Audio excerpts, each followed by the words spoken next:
Swiggity swag, what's in the bag? Jay here, bringing you guys this week's top 5 video. And this week I am bringing you guys my top 5 rock type Pokemon, because rock type was the very last type that we had to go over in this top 5 series. But if you guys have been enjoying the series so far and you haven't enjoyed this episode as well, please don't forget to hit that like button, because it does help support the channel, series, video, and it makes me a very happy guy. Also, do not forget to, well, wait a minute, there's nothing to vote for next week, because I could do top 5 megas or whatnot, but I decided to actually go ahead and do an update video instead of next week having a top 5 or whatnot. So stay tuned next week for an update video regarding the channel and all that fun stuff, and just everything that's going on the channel and everything that's gonna be going on in the new year and whatnot. And I just need, you guys to watch the update, so please stay tuned for that. But let's go ahead and jump into this week's top 5 list. So coming in at number 5 on this top 5 list is Rampardos, and Rampardos is on this list because back in Generation 4 I noticed that Rampardos had a really high attack stat. When I say really high attack stat, I mean this thing dished out hits, like it hit very hard. Essentially that's all it did. It hit very hard. Now the only problem with Rampardos is the fact that it can't take a hit at all. This thing was named the Glass Cannon because it can like dish out a hard hit, but then it dies right after it because it can't take a hit. It cannot take any kind of hit whatsoever. I mean, if I ever see a Rampardos take a hit, I am pleasantly surprised by it. Not even gonna lie to you guys. I always expect Rampardos to die if it takes any kind of hit whatsoever. Like even if it's like not super effective, I still find that it shouldn't even take the hit at all. And if the hit is resisted, I still feel like it should take like maybe what, half HP from Rampardos. But I think Rampardos has decent HP though, so I'm not really sure what the spread people run now is, but what I did though was I ran like 252 attack, 252 speed, and then I would run like a Focus Sash, because with the Focus Sash you can come in on the free switch and then you can dish out a hard hit something pretty freaking hard, and then you can live one hit because of the Focus Sash. Unless there are entry hazards, then basically you're fucked. But if there are no entry hazards, then you could bring in Rampardos, you can take a hit and go down to your Focus Sash and then hit back hard again, and then essentially just let Rampardos die, because Rampardos does his job. It does his job very well. It just comes out, hits you hard, and then dies. That's all it does. That's a glass cannon for you, and that's what I liked about Rampardos. Now Rampardos isn't the fastest Pokemon at all, by no means, which is why some people will probably run Choice Scarf. I tried Choice Scarf Rampardos and it was okay. It's just the sole fact that I didn't like locking myself into a move. But I mean, at the same time though, does anyone really want to catch a head smash from a Rampardos though? I mean, I'm just saying. Plus the thing gets Mold Breaker, I do believe. So I mean, hey, a Levitator, if you want to bring in a Levitator, that's fine. Catch this Earthquake, still, it doesn't matter. Dude, who do you think you are? I'm a freaking Rampardos, I'm just saying. But that is why Rampardos is on this week's top 5 list.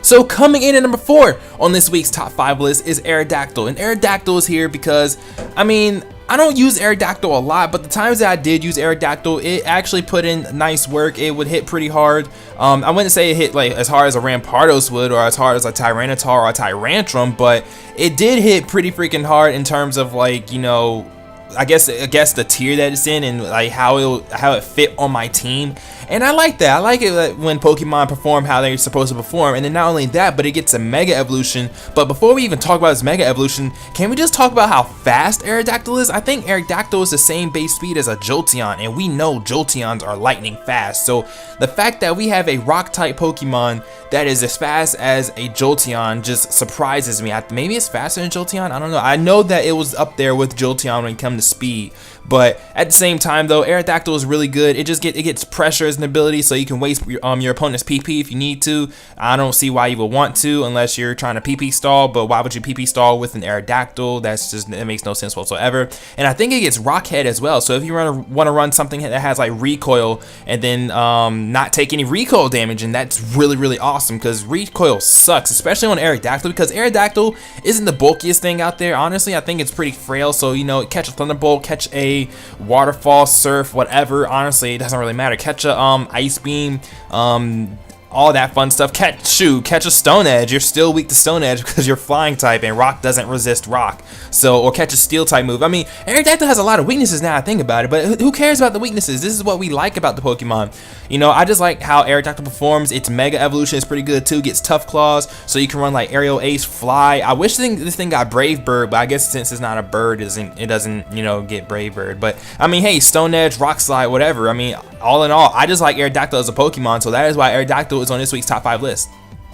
So coming in at number 3 on this week's top 5 list is Kabutops, and Kabutops is here because let's talk about Kabutops' design. Design-wise, Kabutops is amazing. Do you see those sights that it has on its hands that are like, well, 4 hands? That is amazing. Okay, it looks like it's ready to like chop your head off. That is awesome. Like, dude, they need more Pokemon like this, to be honest with you guys. I mean, yes, it's very threatening, you know, they like weapons and that fun stuff, and that's what I like. I like when Pokemon look threatening. I'm not about that, you know, cute stuff or anything like that. I like a threat, and Kabutops looks like a threat, okay? Not only that, but with its typing is so contradicting, and I love types that contradict themselves. Like, Rock is weak to water, but Kabutops is rock water. I think that's amazing. That's really, really cool, which is why I also like Volcanion, because Volcanion is water, is like fire water, and you know, fire is weak to water and all that fun stuff. But this is Kabutops time. So, still talking about Kabutops and whatnot. Whoo, man, I am telling you, back in Generation 4, when weather was a thing, I would run Rain Dance. Like, I don't know what I would put Rain Dance on. I think I would just have a Rain Dance Pokemon with Damp Rock just to have it. And then I would run Kabutops with Swords Dance and Swift Swim, because Swift Swim doubles your speed, Swords Dance doubles your attack. So then you have Stab Waterfall, Stab Aqua Jet, whatever. And then you have Stab, you have Stab Rain Boosted Aqua Jet, Stab Rain Boosted Waterfall, and then you have Stone Edge or Rock Slide, Earthquake, just for coverage and whatnot. And just Kabutops just dealt mad damage, and I really enjoyed that about Kabutops back in Generation 4, and that is why Kabutops is on this week's top 5 list. So coming in at number 2 on this week's top 5 list is Tyrantrum, and Tyrantrum is here because I will say that Tyrantrum is not my favorite dragon type Pokemon, just because it doesn't look like a dragon to me. I don't see this thing as a dragon. Usually when this thing comes out, I forget that it's a dragon type because it doesn't resemble a dragon to me. It resembles a dinosaur, and it resembles a Tyrannosaurus, and that's essentially what I see it as. So I see it as more of a rock type than a dragon type. But as far as Tyrantrum goes, I love its design. I like the fact that we actually have a T-Rex based Pokemon, even though they say that Tyrantrum is also mixed with a few other dinosaurs, or some other dinosaur, I think, when I was reading it on Bulbapedia. But that doesn't matter though. It's still quote unquote based off of a T-Rex, and that's all I care about. T-Rex, like Tyrannosaurus Rex was my favorite like dinosaur when I was growing up, so that's why I really wanted a T-Rex Pokemon. The closest thing we had to that was what, Tyranitar. So the fact that we have Tyrantrum now that resembles it even more is amazing. And then can we just talk about how hard Tyrantrum hits? Like, have you ever caught a head smash from a Tyrantrum? You don't want to catch a head smash from a Tyrantrum. You never want to catch a head smash from a Tyrantrum, okay? And then not only that, but then it gets Strong Jaw, so you don't want to catch like a Crunch. You don't want to catch a Poison Fang, Fire Fang, Thunder Fang, Ice Fang. You don't want to catch any fangs. You don't want to catch them fangs. You don't want to catch them hands. Well, you can't really catch his hands because, you know, T-Rexes have that notable thing of can't touch their hands. But who cares about that? This thing is power.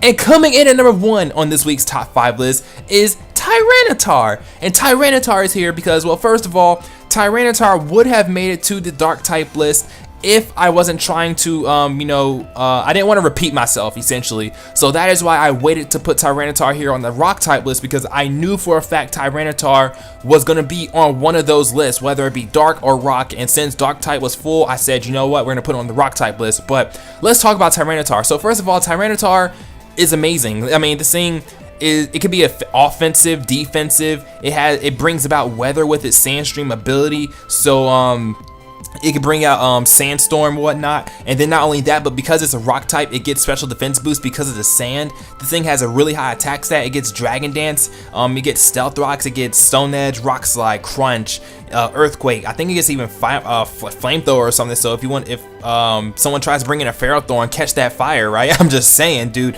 like Tyranitar is very versatile. I really do like that about Tyranitar. This thing is a pseudo legendary as well, so I think it has like what, base 600 stats. I think that's what qualifies as a pseudo. And then at the same time, Tyranitar, wow, they are very similar in name. Tyranitar is just a monster. Have you guys seen the 4th movie? Have you seen the mother Tyranitar that gets captured by the Dark Ball and then it comes out and just hyper beams everything? If that is not the pure definition of power, I don't know what is. And I am all about power, okay? Power is amazing. I love it. I love it when I'm able to just body my opponents. And this is what Tyranitar likes to do. And this is why I like Tyranitar. And that is going to be it for this week's top 5 list, you guys. So like I said before, if you guys did enjoy this video, please do not forget to hit that like button because it does help show your support and it just makes me a very happy guy. Also remember, next week there won't be a top 5, there will be an update video addressing the channel and all that fun stuff. So please stay tuned for that, and I'm going to go ahead and get up out of here. So thank you guys so much for watching the video. Peace!